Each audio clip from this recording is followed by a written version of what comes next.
Hi எல்லாருக்கும் வணக்கம். Good morning to all.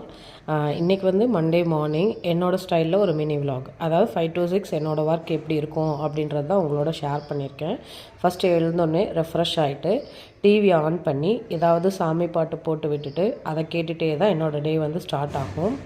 அதுக்கப்புறம் வழக்கம் போல் என்ன டீ இல்லது காஃபி ஏதாவது ஒன்று குடித்தா தானே நம்ம ஒர்க் எடுத்து வந்து பண்ண முடியும். அதுக்காக ஃப்ரிட்ஜிலேருந்து பால் எடுத்து வெளியில் வச்சுட்டு, முதல் நாள் சண்டே அப்படின்றதுனால நைட்டு ஃபேமிலியோட டைம் ஸ்பெண்ட் பண்ணிவிட்டு எந்த ஒர்க்குமே பண்ணவே இல்லை, அப்படியே விட்டுட்டு போய் படுத்தாச்சு. அதனால் ஃபஸ்ட்டு நல்லா கிச்சனை வந்து டீப் க்ளீன் பண்ணிவிட்டு அதுக்கப்புறம் காஃபி வச்சு குடிச்சிட்டு அதுக்கப்புறம் தான் என்னோடய லன்ச்சு பிரேக்ஃபாஸ்ட் ஒர்க்கெல்லாம் ஸ்டார்ட் பண்ணுவேன். அதனால் இப்போ வந்து கிச்சனை நல்லா க்ளீன் பண்ணிகிட்ருக்கேன். பாத்திரம்லாம் இருந்தது எல்லாத்தையும் தேய்ச்சி வச்சுட்டு சிங்க்கெல்லாம் நல்லா வாஷ் பண்ணி விட்டுட்டு இப்போ தான் வந்து காஃபி போட போகிறேன். ஃபில்ட்ரு காஃபி தான் குடிப்போம். ஃபில்ட்ரு காஃபி வந்து நைட்டே டிகாஷன் போட்டு வச்சுட்டேன். அதனால் பால் காஞ்ச உடனே டிகாஷன் போட்டுட்டு காஃபி எடுத்துக்க வேண்டியது தான்.